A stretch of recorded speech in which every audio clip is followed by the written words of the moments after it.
What's going on, coders? Welcome to this Python 3 tutorial on annotations and docstrings.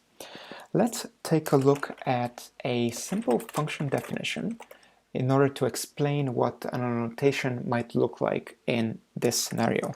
So let's say that we have a definition of a function, and we'll say that it takes in one parameter, and then it will return this one parameter squared by itself, like that.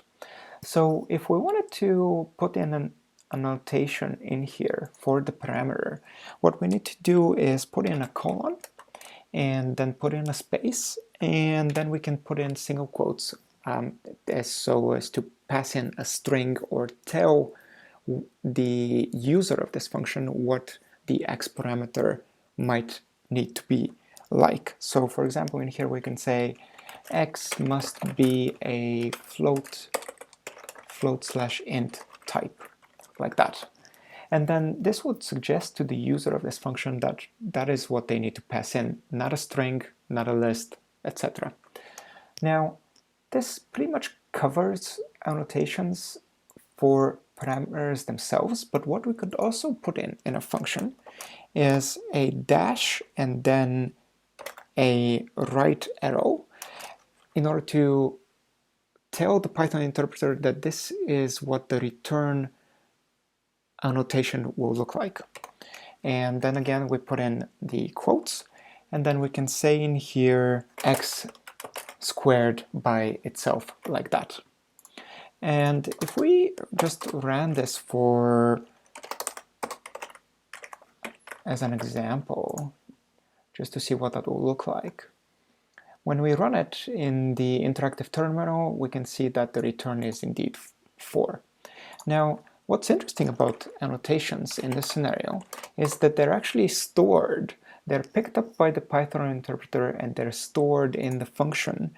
And we can access them if we put in function dot and then the dunder annotations method, like that. And if we run that, then we can see a dictionary being returned, and this dictionary hosts the key as the function parameter in this instance, and then the string that we've passed in as the value. And then the return is pretty much what we've described, which is x squared by itself, like that.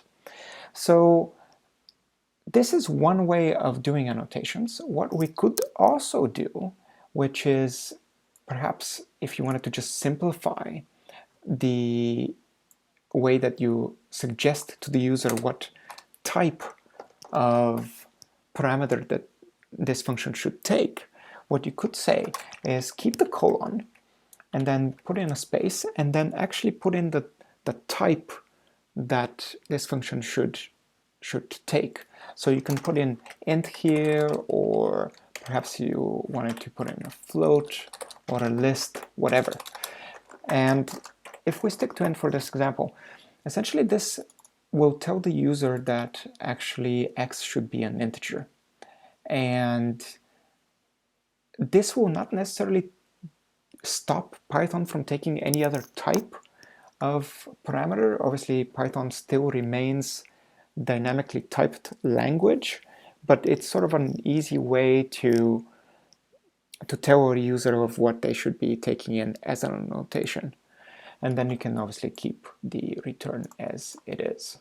But also in the return, you can do the same thing. I mean, you can say that it returns an int, like that, and that will work perfectly fine. So that's it pretty much for annotations. Now let's take a look at docstrings. When we think about docstrings, we might be immediately thinking like comments in our code. You know, everyone tells us, yes, we should comment our code. And a lot of people might just be thinking, okay, comment means, well, I'll put it in a hash here and say, this function returns, like that, returns x squared by itself. And certainly this is a way to comment your code, but it's actually not a very good way, because the hash here will actually tell the Python interpreter to ignore this line completely. So when this function runs, it will be completely ignored by the Python interpreter and it will be discarded. So it's sort of like not even being here. There is a better way, however, and that comes in the form of docstrings. And what you could do, docstrings must be the first line after the function definition in this scenario. So if we were to put in a single quote and say, this is my docstring, like that, then what we could do is say, we'll run this again, and now this has actually been picked up by the Python interpreter. I mean, obviously we can't really tell that from our execution here, but it has actually been picked up. So what we could do in order to access it is put in function, and then we will put in the doc, like that. And then if we run it, we can see that this is my docstring is actually now been saved under the __ doc method for this function. So this isn't very descriptive, but what we could do is actually put in something more meaningful here. And currently we've put in single quotes, and that pretty much restricts this to be a single line string.